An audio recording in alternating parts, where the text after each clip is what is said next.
C'était mieux avant, remonter le temps. Qui voit l'argent ne le voit pas, les gens qui voient l'argent ne le voient pas, les gens qui voient l'argent. Clic, clic, pam, pam, pam. J'braque ton petit cœur. Petite étoile qui s'illumine, petite étoile. Tu t'en iras, C'était mieux avant, remonter le temps. Petite étoile qui s'illumine. Championne recrute plus de 80 collaborateurs à Chevillon. Information et recrutement via email ou sur le site internet.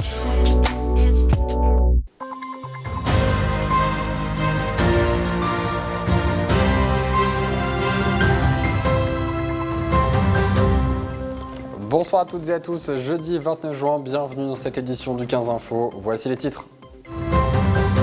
La flamme olympique passera en Meuse dans un an tout juste, le parcours détaillé par le conseil départemental aujourd'hui.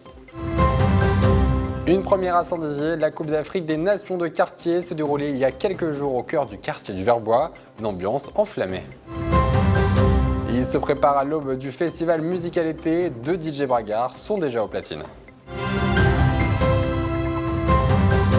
Et avant de développer ces titres, Naël, un adolescent de 17 ans, a été tué par un tir de la police mardi 27 juin à Nanterre, à l'ouest de Paris. Après un refus obtempéré, une enquête a été ouverte et confiée à l'IGPN. La mort du jeune homme et ses circonstances ont suscité quelques émotions et colère quelques heures après l'incident, à Nanterre notamment, ville où il habitait. Et cette colère s'est déplacée en province. Hier soir, des tags sur un mur d'un immeuble installé au quartier du Verbois à Saint-Dizier ont été inscrits et quelques feux allumés en signe de protestation. Pour sa 43e étape, la flamme olympique passera dans la Meuse le 29 juin 2024, dans un an, jour pour jour, et ce sera à un mois du coup d'envoi des JO de Paris. Des invités de premier choix, comme l'astronaute Thomas Pesquet et le comédien Jamel Debbouze, prendront part à l'événement comme parrain du relais. Le président du conseil départemental de Haute-Marne, Jérôme de Meuse, Jérôme Dubon, revient sur ce parcours de la flamme à travers 7 villes, dont Verdun, comme ville-étape, et sur l'enjeu de ce passage. Il est au micro de Sarah Piron. Dans un an, la flamme olympique sera en Meuse et ça sera un événement qui sera partagé par tous les Meusiens et qui sera un événement fort pour notre territoire en termes d'attractivité, en termes de vivre ensemble et en termes de partage des valeurs du sport et de l'olympisme. L'objectif était de mailler tout le territoire, donc je rappelle, de Gondrecourt à Montmédy, en passant par le lac de Madine, le champ de bataille, et puis les 3 principales villes, Commercy, Bar-le-Duc, Verdun. C'est surtout un enjeu pour le territoire en termes d'attractivité, parce que certes, les Jeux Olympiques et le parcours de la flamme, c'est des épreuves sportives, mais c'est donner goût aux jeunes Meusiens et aux moins jeunes d'ailleurs, de pratiquer du sport, de vibrer devant les événements sportifs que sont les Jeux Olympiques. Un parcours donc à retrouver sur notre site internet. Du sport toujours, c'est une compétition de football organisée pour rassembler les communautés. La Coupe d'Afrique des Nations de quartier, dérivée de la compétition officielle qui a vu le jour pour la première fois à Saint-Dizier au Verbois. Très attendue par les participants et le public, nous nous emmenons au cœur de cet événement lors de la finale qui opposait le Sénégal à la Tunisie, avec un reportage de Thiago Kagovic, Mathis Grenier et Clémentine Coppola. Vas-y. Soyez connectés, il y a des moments où il faut jouer vite, des moments où il faut calmer. On touche de balle, on joue propre, ils sont pourris techniquement. Bienvenue à la Coupe d'Afrique des Nations de Saint-Dizier. Un tournoi de football amateur qui regroupe 8 équipes et autant de pays. Les matchs se déroulent en 8 contre 8. Une idée inspirée d'autres quartiers français et organisée pour la première fois ici, au stade Louis Pergaud au Verbois, par un jeune du quartier. Moi je connais la plupart des joueurs, des capitaines, des coachs. Je vous cache pas que avant le tournoi, quand je leur ai expliqué qu'il y avait une CAN, ils y croyaient pas trop. Ils n'étaient pas trop enthousiastes, tout ça. Pour eux, ça se passe. Pour les gens de Saint-Dizier, tout se passe dans les autres villes. Mais quand ça a commencé à prendre forme, les équipes, les tenues sont arrivées, tout ça, j'ai vu des joueurs que en club, j'ai jamais vu jouer comme ça, ou des coachs. Coacher avec autant de ferveur, c'est différent. Comme je vous ai dit tout à l'heure, c'est pas un club, c'est leur nation d'origine. Donc ils donnent tout. Aujourd'hui tout particulièrement, puisqu'a lieu la finale qui oppose le Sénégal face à la Tunisie.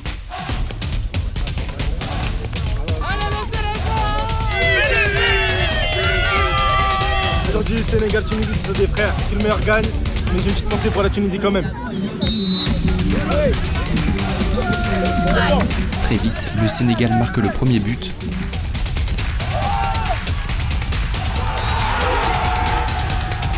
Puis c'est au tour de la Tunisie d'égaliser juste avant la mi-temps. Ouais, parlez pas, ça sert à rien. On s'assoit, on boit. Personne parle pendant 2 minutes. Personne parle. Faut rien entendre qu'il a le même tour. Personne parle, les gars, on est dans notre match. Ça montre vraiment que dans le quartier, on est capable d'organiser des trucs vraiment sans l'aide de personne. Voilà, il y a des parents, il y a des papas, mamans, beaucoup d'enfants. C'est avant tout une fête. Et la CAN, c'est un moment justement qui va nous rassembler et peut-être par la suite continuer à faire évoluer le quartier comme ça, quoi. Ça fait plaisir, quoi. Ça réunit tout le monde, les jeunes, les vieux, la famille, tout ça. Ça fait plaisir, ouais. Il y a tout le monde qui est heureux, ça joue. Tous des frères, on va dire. Le match reprend, les deux équipes marquent. 2-2, les supporters bouillonnent. Le match va jusqu'aux prolongations. Dans les derniers instants de la rencontre, c'est finalement le Sénégal qui remporte le match. Vainqueur 3-2, les Lions sont les vainqueurs de la première édition de la CAN de Saint-Dizier. Un truc de malade. Merci à Sofiane, merci à tous les spectateurs, tout le monde. Franchement, ça a été un mois terrible. Ça faisait pas mal de temps, on n'avait pas vécu ça au quartier. Et franchement, le fait de faire ça, réunir tout le monde, c'était un tournoi pour réunir tout le monde. C'est ce qui s'est passé, regardez. Et franchement, je suis content. Vive le Sénégal, vive Saint-Dizier, vive tout le monde, même vive vous aussi. Merci. On s'est préparé on est venu pour ça. Voilà, on a gagné Sénégal-Grec. C'était pas un match facile. Franchement, bravo à la Tunisie. Beau parcours. Franchement, perso, ils m'ont impressionné tout le long du parcours. Mais il en reste à qu'un, c'est les Lions. C'est nous, Sénégal! Les Lions remettront leur titre en jeu l'année prochaine. Et une chose est sûre, les autres équipes du Verbois seront au rendez-vous. Et on termine en musique ce journal en continuant notre série de reportages dans les coulisses du festival Musicalité. Ce week-end, 2 DJ résidents au Quai 23 feront chaque soir l'ouverture des concerts au Parc du Jard. Brigitte Maestrazzi a suivi les préparations d'un des DJ qui se produira ce dimanche avant les concerts de Lazara et de Big Flo et Oli. Regardez.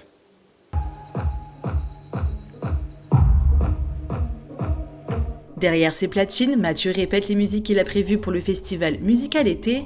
Après une première participation l'année dernière, ce DJ de 34 ans, passionné depuis près de 20 ans de mixage et résident au Quai 23 depuis 2018, s'apprête à réitérer l'expérience sur la plus grande scène qu'il ait faite devant des milliers de personnes. On se sent petit, très petit.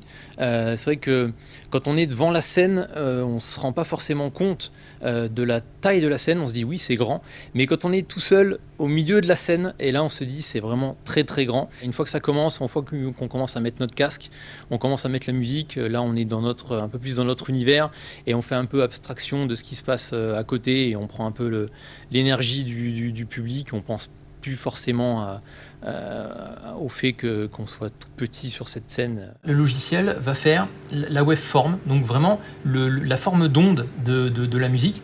Chaque soir, les DJ vont ouvrir les festivités pour ambiancer le public. Dans sa préparation, Mathieu passe des heures à choisir les musiques de style Afro House pour sa playlist, afin de trouver quels morceaux vont le mieux ensemble et de quoi faire plaisir aux festivaliers. La première étape, c'est déjà de sourcer les musiques, trouver vraiment les titres. Donc après, il y a énormément de choses à voir. Les réseaux sociaux, aujourd'hui, c'est vraiment une source, les réseaux sociaux, des musiques qui vont percer ou qui ont percé. Après, ça va être d'organiser les musiques dans notre logiciel, les travailler dans le logiciel pour qu'ils soient mixables. Et après, vraiment, quand on arrive sur scène, c'est plus vraiment du travail en fait, c'est vraiment plus le plaisir. Mathieu jouera sur la scène de Musicalité ce dimanche dès 18h avant de laisser place à Lazara et Big Flo et Oli. Et voilà, c'est la fin de cette édition. Merci de l'avoir suivi. Tout de suite, vos prévisions météo et votre prévision météo des plages de demain. Et excellente soirée à tous sur Puissance Télévision. Toute l'actualité en continu à retrouver sur notre site internet et notre application mobile. Retrouvez-nous sur le canal 373 de la TV d'Orange et sur le canal 953 des offres Freebox.